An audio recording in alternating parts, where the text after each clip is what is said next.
Hello there. The number one thing that I'm hearing from AmeriCorps program directors as they talk about some of their challenges with recruiting and talking to applicants and then also onboarding new members is that nobody checks their email anymore.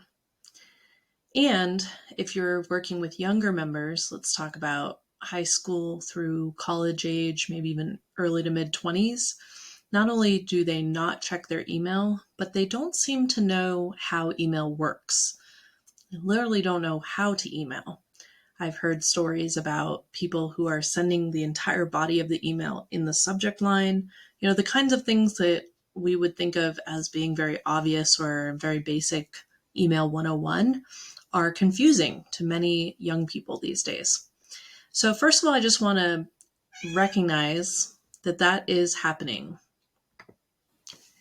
It's not just you. You're not imagining things. This seems to be a nationwide trend. So given that, I would recommend to start with two things. First, when you are in recruitment mode, think about meeting your recruits, your leads, your applicants where they are. They are not in their email. So how else can you reach them? I highly recommend making it possible for candidates to reach out to you by text message and to allow them to opt in to receive text messages from you. Now, you do still want to be careful about this. We want to make sure people are giving their permission to receive text messages from you. But if you have a sign-up form at a job fair, if you've got an interest form on your website, anything like that, you can easily ask a question about, would you like to receive communication via text message about this opportunity?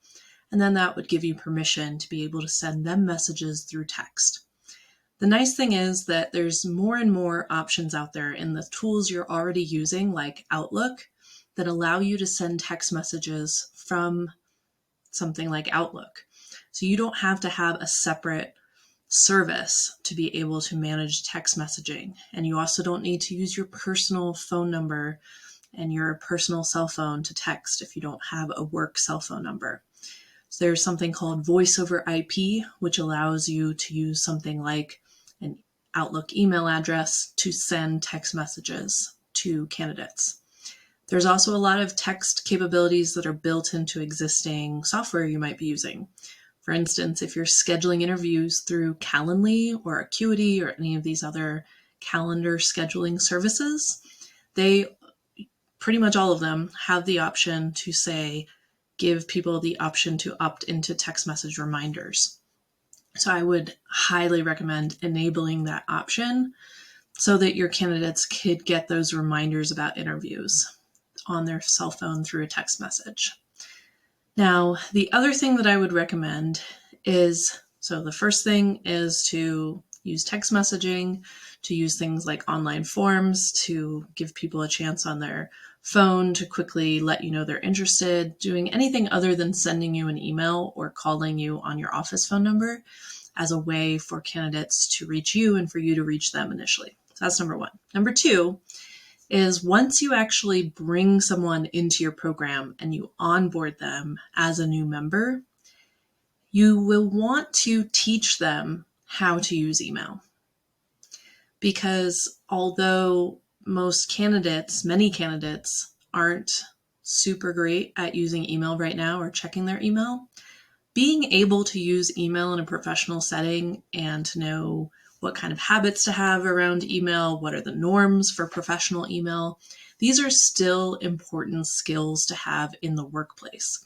So there is this disconnect right now where, particularly for young applicants, they may not have those skills going in, but even though we need to be able to adapt to them in recruitment, we also need to train and mentor and prepare them once they get into the program so that they can be successful as an AmeriCorps member, successful at their site, successful in professional networking. And unfortunately, in my mind, that still involves using email right now. So I would highly recommend that you add that to your onboarding and your new member training of some of those basic how to use email skills.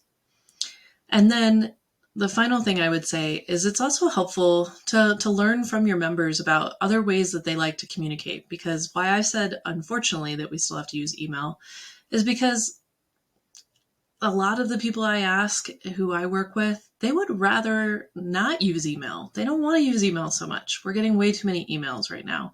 And even though this is a acute problem amongst young people, this is also becoming a problem for all people, is that they are just overwhelmed by their emails. They don't find most of them useful, and they're starting to move away from them. And so I think that over the next 5 years, maybe sooner, we'll see email become less relevant, particularly for just general updates and informational things. So I would recommend thinking about how else can you communicate with your members? Could you have a Basecamp project where members can see updates? Could you use a group text messaging service like GroupMe or a Snapchat group even? Or could you have a Discord channel? There's many other places where you could create a space where updates can be that someone can check and get the information they need without having an email need to be generated every single time that you want to update them or give them information. So those are my thoughts on how email is affecting recruitment and also how it's affecting our ability to communicate with those applicants that we do end up making offers to and bringing into our programs. I would love to know how this is affecting you and your program or other strategies you've found to deal with this challenge. And thank you so much.